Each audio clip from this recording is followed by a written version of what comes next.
Bendito Señor, te damos gracias porque estamos pasando un momento especial en esta reunión. Hemos podido saludar a las mamitas, te pido que las bendigas. Y también hasta ahora queremos abrir tu palabra para que tú nos hables y también podamos aprender y también reafirmar lo que hemos aprendido en el tiempo. Que tu Espíritu Santo nos dirija en el nombre de Jesús. Amén. Bien, vamos a comenzar. Este tema está basado en Levítico 27 del 30 al 32. Ya lo podéis ir buscando en su Biblia. Mientras tanto, ¿cierto? Eh, para comenzar, nosotros como hijos de Dios recibimos dones, ¿cierto? Del Señor, de la mano de Él. Y estos dones, ¿cierto? Él nos confió a nosotros, ¿cierto?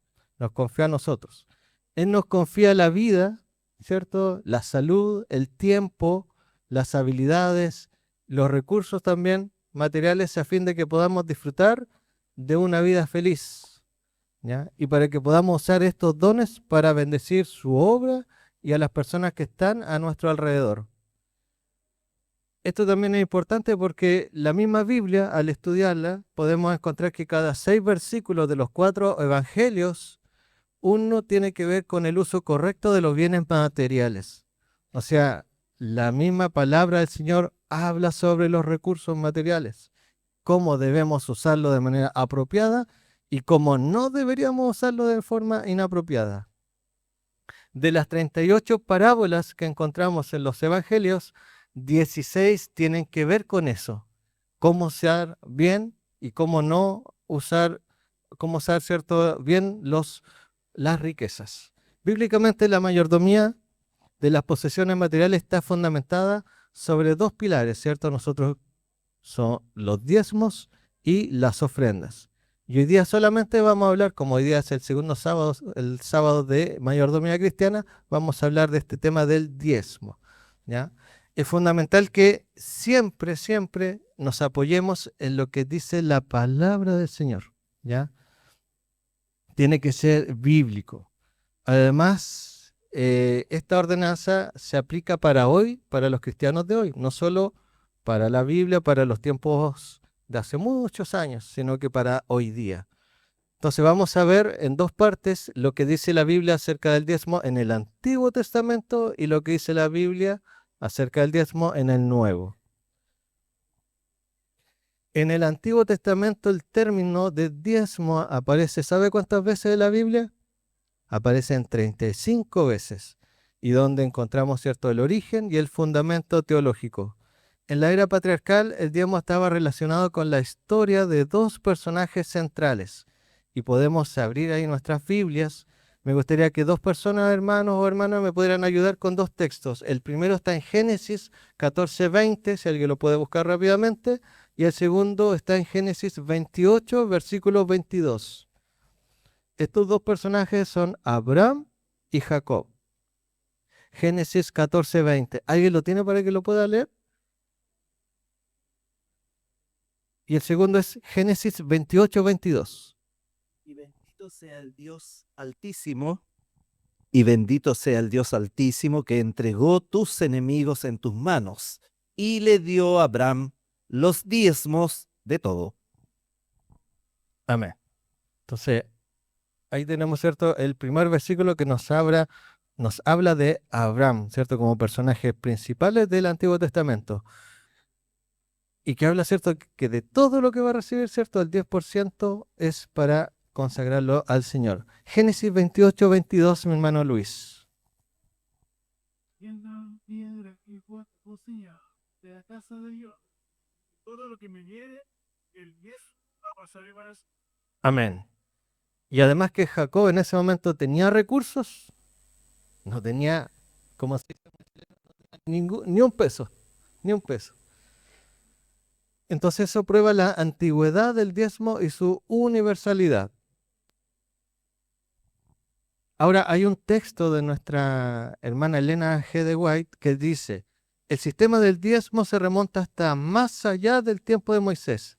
Ya en los días de Adán se requería que los hombres que ofreciesen a Dios donativos de índole religiosa, Es decir, antes del sistema, que el sistema fue dado a Moisés en forma definida, al cumplir lo querido por Dios, debían manifestar mediante sus ofrendas aprecio por las misericordias y las bendiciones de Dios para con ellos.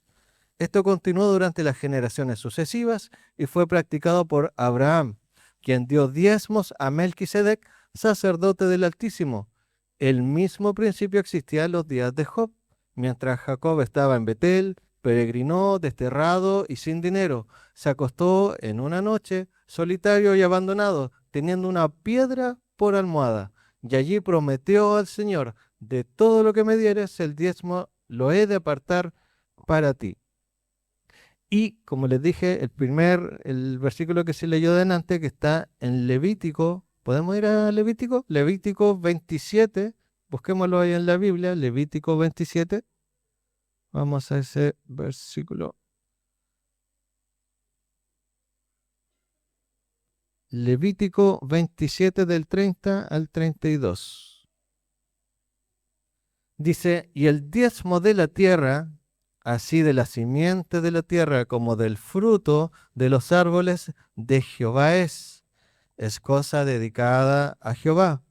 Y si alguno quisiera rescatar algo del diezmo, añadirá la quinta parte de su precio por ello. Y todo diezmo de vacas o de ovejas, de todo lo que pasa bajo la vara, el diezmo será consagrado a Jehová. Entonces, estos versículos muestran y revela la primera ocasión en la que el diezmo se menciona bajo este sistema ceremonial mosaico. Aquí la palabra diezmo, ¿cierto?, es mencionado 4 veces, enfatizando que es santo y que le pertenece al Señor. Recordamos que en la Escritura, cuando una palabra se repite varias veces, porque se le está dando una importancia. En Números 18 del 21 al 31 también tenemos, si quiere lo puede anotar, Deuteronomio capítulo 12, el 14, el 26, 1 Samuel 8, 15, 17, 2 Crónicas 31 del 5 al 12, Nehemías hay capítulos 10, 13, Amós 4, 4, Malaquías 3 del 8 al 10, hablan sobre el diezmo, enfatizando su validad y finalidad. Ahora, en Malaquías 3 del 8 al 10, pues en ningún otro texto del Antiguo Testamento se enfatiza con tal fuerza, ¿cierto?, el pecado de retener el diezmo. Aquí la acción de retener el diezmo y la ofrenda es llamado de robo. El profeta declara que no podemos esperar bendiciones de Dios si estamos apropiándonos de lo que le pertenece a Él. Ahí está, Malaquías, gracias Nabo, ahí atento Nabo, excelente. Malaquías 3:8 dice: ¿robará el hombre a Dios? O sea, de robar cada uno toma su decisión y lo puede hacer. Pues ustedes me han robado. Pero dicen: ¿en qué te hemos robado? En los diezmos y en las ofrendas. O sea, el consejo acá es que nosotros debemos reconocer que el diezmo es mi diezmo o el diezmo es de Dios. Porque si yo ocupo algo que es mío, yo hago con lo mío lo que yo quiero. Pero si el diezmo no es mío y es de Dios, ¿yo qué debo hacer? Lo que dice su palabra, ¿cierto? Que es devolverlo. Ahora, en el Nuevo Testamento se menciona 10 veces la palabra diezmo. Eso no quiere decir que el tema no sea importante, sino que demuestra que ya en la época de Jesús el acto de diezmar no estaba en discusión. Era algo que ya se hacía, ya se había entendido, era habitual. Pues todo judío religioso era un fiel diezmante. Por eso Jesús no fue cuestionado directamente sobre la validez del diezmo. Pero cierta vez, cuando fue indagado sobre la cuestión del tributo a Roma, Jesús afirmó: dad pues a César lo que es de César y a Dios lo que es de Dios. Jesús estaba afirmando: cumplan sus deberes como ciudadanos pagando sus impuestos y cumplan sus deberes como hijos de Dios dando sus diezmos y ofrendas. La declaración más importante del Nuevo Testamento sobre el diezmo está registrado en Mateo 23, 23, que dice: ay de vosotros, escribas y fariseos hipócritas, porque diezmáis la menta y el eneldo y el comino, y dejáis lo más importante de la ley, la justicia, la misericordia y la fe. Esto era necesario hacer sin dejar de hacer aquello. Los fariseos, ¿cierto?, eran personas que cumplían lo que decía la ley, pero también ellos tenían leyes que habían sido creadas por hombres. Y si se dan cuenta, el ejemplo de ellos, ¿cómo era? Ellos incluso se paraban en las plazas, oraban, trataban de siempre mostrarle a otros lo puro que eran, lo perfecto que eran. Pero si bien diezmaban todo, la misma Biblia dice que incluso se aprovechaban de las viudas. Ellas le iban a robar lo poco que tenían. Por lo tanto, el Señor quiere que nosotros no seamos como ellos, ¿ya? Entonces, el texto presenta a Jesús aprobando la acción de diezmar al mismo tiempo que reprende a los fariseos, mostrando ese error de pensar que la acción de diezmar sustituye las acciones de justicia y misericordia para con el prójimo y la fe para con Dios. Entonces, tenemos que ser consecuentes. Si bien yo puedo diezmar, pero no puedo basurear a mi hermano, no puedo ir y hacerle algún daño. Uno, ¿cierto? Uno puede verlo a través del sobre, ¿cierto? Del acto, pero nosotros debemos ser consecuentes, ¿ya? En lo que Dios nos pide, en lo que Dios nos enseña. Lamentablemente los fariseos son un buen ejemplo para no hacer. Incluso el Señor Jesús dice, hagan lo que ellos dicen, pero no hagan lo que ellos hacen, ¿cierto? Las otras referencias a la palabra diezmo en el Nuevo Testamento pueden encontrarse en Lucas 11:42, 18:22 y Hebreos 7 del 2 al 9. En todos estos textos no encontramos una única sugerencia de que el mandamiento del diezmo haya sido anulado. Por lo tanto, si en el Antiguo Testamento encontramos el origen y el fundamento para diezmar, en el Nuevo Testamento continúa, ¿cierto?, esta práctica para la comunidad cristiana, siendo por lo tanto algo válido para nosotros hoy. Ahora, uno puede decir, pero hermano Manuel, nosotros ya diezmamos y ya conocemos. Pero si nosotros salimos de la iglesia y escuchamos de alguien que es de otra religión, lo más probable es que le va a decir, pero si eso ya se abolió. Hay personas que ya no diezman. Hay religiones que incluso le bajan, ¿cierto? En vez de un 10% y dice, con un 1 es suficiente. Entonces, por eso es importante que nosotros vayamos a lo que dice la Biblia, a que el Señor nos pueda reafirmar lo que quiere para nosotros. Ahora, ¿cuál es la finalidad del diezmo?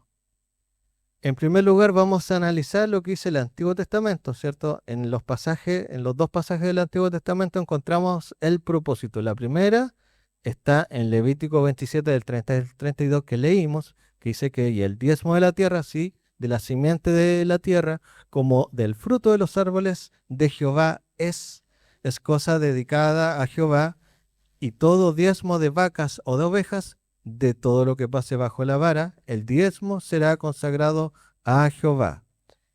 Si el diezmo es sagrado, solo puede ser utilizado para fines sagrados, ¿cierto? Pero ¿cuál es la finalidad sagrada del diezmo? Y eso lo podemos encontrar en el Antiguo Testamento. Y he aquí yo he dado a los hijos de Leví todos los diezmos en Israel por heredad, por su ministerio, por cuanto ellos sirven en el ministerio del tabernáculo de reunión, porque a los levitas he dado por heredad los diezmos de los hijos de Israel que ofrecerán a Jehová en ofrenda, por lo cual les he dicho, entre los hijos de Israel no poseerán heredad. Y esto está en Números 18, 21 y 24. Por lo tanto, los hijos de Leví que se desempeñaban exclusivamente al servicio y las funciones sagradas de Dios debían ser mantenidos por las tribus por medio del diezmo. Ellos no iban a hacer ningún trabajo agrícola, no iban a criar a nada. Ellos solo su dedicación y su trabajo era 100% en adoración, ¿cierto? Lo que tenía que ver con el Señor. Es común que algunas personas pregunten si el dinero del diezmo puede ser utilizado en la reforma de iglesias o en arreglo de la iglesia, y que pueden, ¿cierto?, ser o ayuda a los pobres. Ahora, esos motivos no estoy diciendo que sean malos, ¿ya?, por la comunidad cristiana, pero no por medio del recurso del diezmo. Eso se puede hacer, pero a través de ofrendas, ¿cierto? Ahora, si nosotros utilizáramos el diezmo para otras cosas, eso sería desobedecer a Dios, porque eso es de Él, ¿ya? El diezmo es de Dios. No empleando el diezmo para el fin definido por el Señor en su palabra sería una desobediencia, y desobedecer a Dios es pecado, ¿cierto? Dice, es interesante notar que en la época de Moisés la construcción del tabernáculo no fue financiada por el diezmo. ¿Cómo fue financiado este tremendo tabernáculo? A través de ofrendas, ¿cierto? Esto también ocurrió en épocas posteriores, cuando se hizo necesario reformar el templo. En algunas ocasiones el recurso del diezmo fue utilizado para las reparaciones. En ninguna de esas ocasiones este recurso del diezmo ha sido utilizado para arreglar la casa del Señor. Un texto de Testimonios para la Iglesia, tomo 9, página 200, dice: el diezmo es sagrado y ha sido reservado por Dios para sí mismo. Hay que traerlo a su tesorería para que se use en el sostén de los obreros evangélicos. Dios ha dado instrucciones especiales para el uso del diezmo. No quiere que su obra se vea estorbada por la falta de recursos. La porción que Dios ha reservado no debe desviarse para ningún otro propósito que no sea el que Él ha especificado. Que nadie se sienta con derecho a retener el diezmo para usarlo de acuerdo con su propio juicio. No deben usarlo con fines personales en caso de una emergencia, ni dedicarlo a un fin específico, aun en lo que consideren que es la obra del Señor. Más claro que echarle agua. En el Antiguo Testamento tenemos dos textos que hablan sobre la finalidad del diezmo, los cuales hacen eco a las enseñanzas del Antiguo Testamento acerca de este tema.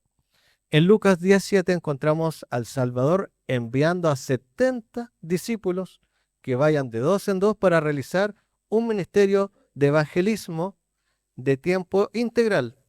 Y en ese contexto, él endosa el concepto de que el obrero, ¿cierto?, estas personas son dignos de su salario, trazando un paralelo en el servicio, entre el servicio de los levitas del pasado y el ministerio evangélico recientemente establecido en su época.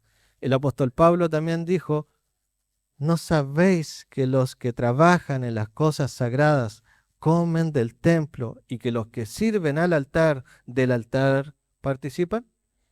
Así también ordenó el Señor a los que anuncian el evangelio que vivan del evangelio.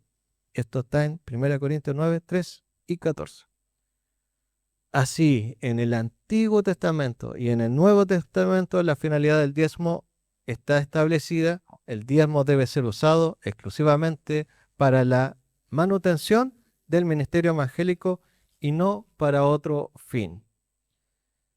Ahora, nosotros, ¿existe algún beneficio para uno que es un donante, uno que es diezmante? Debemos considerar que ya fuimos bendecidos por Dios con toda suerte de bendiciones materiales y espirituales. Amén. Nuestra fidelidad no debe estar basada en el interés, sino ser resultado de nuestra gratitud a Dios por todo lo que ya recibimos de su mano. Y recibimos de su mano, ¿cierto? En algún momento ha sido más, ha sido menos, ¿cierto? Pero el Señor no ha abandonado a sus hijos. La Biblia menciona que Dios aprueba la fidelidad de sus mayordomos, derramando más bendiciones sobre ellos. Estas dádivas alcanzan nuestra vida presente y tendrán alcance, ¿cierto?, eterno. Bendiciones hoy día, en la actualidad. Cuando quiera que los hijos de Dios, en cualquier época de la historia del mundo, ejecutaron alegre y voluntariamente el plan de la benevolencia sistemática y de los dones y ofrendas, han visto cumplirse la permanente promesa de que la prosperidad acompañaría todas sus labores en la misma proporción en que le obedecen. Siempre que reconocieron los derechos de Dios y cumplieron con sus requerimientos, honrándoles con su sustancia, sus alfolíes rebosaron. Si nosotros permanecemos fieles a Dios, Dios sigue bendiciendo. Y no solamente lo que es material. A veces uno se puede enfrascar en que si yo doy mi diezmo, si yo devuelvo el diezmo, ¿cierto? Voy a ser bendecido de manera material. ¿Cuántas veces nosotros hemos pasado por dificultades en que ni siquiera hemos tenido un momento de tranquilidad? ¿Acaso tener paz hoy día en este mundo tan complejo no es una bendición? Recibir una buena noticia, que no sé, que aquel bebé que está por nacer nació bien, no es una bendición.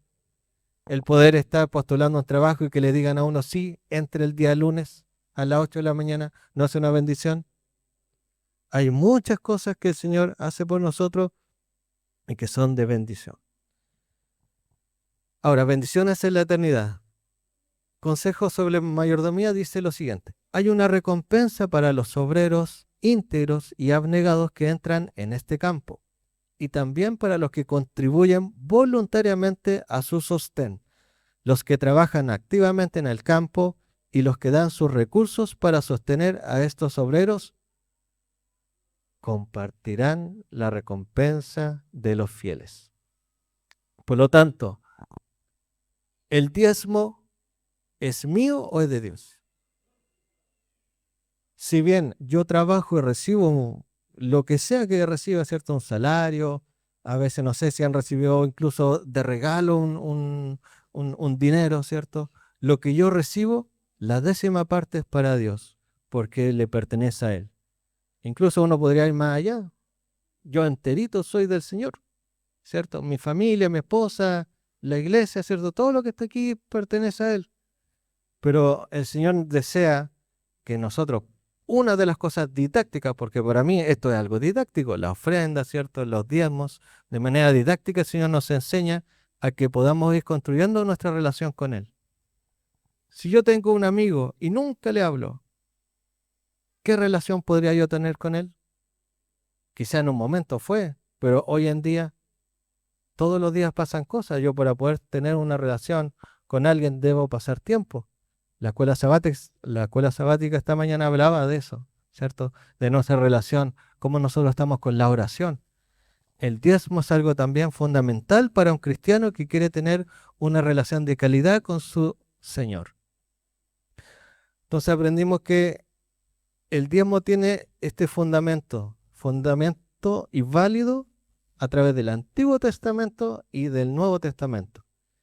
Y la única finalidad es la manutención de los obreros que se dedican plenamente a la obra del Evangelio, sin poder ser desviado a otro propósito. Además, hay bendiciones que son presentes y también hay bendiciones que son eternas. Nosotros estamos esperando esa bendición, ¿cierto? Queremos que el Señor Jesús venga pronto. Y esto, ¿cierto?, son bendiciones para aquellos que también somos fieles a Dios a través de sus diezmos. Pero la mayor motivación para dar debe ser el amor de Dios mostrado en Cristo. Cristo, solo Cristo.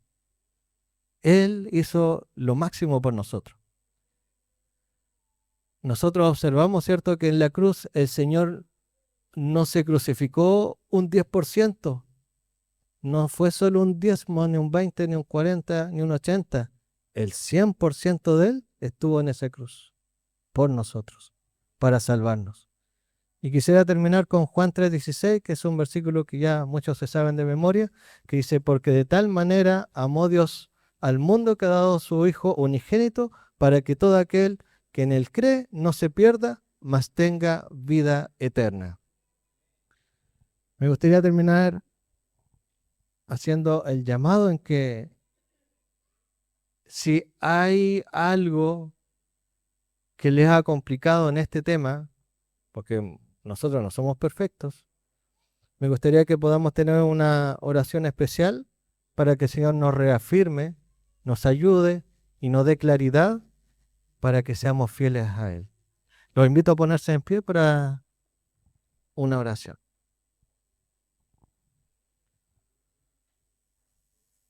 Bendito Señor, te damos gracias porque en tu palabra nos invitas a serte fiel, porque en primer lugar tú has sido fiel con nosotros.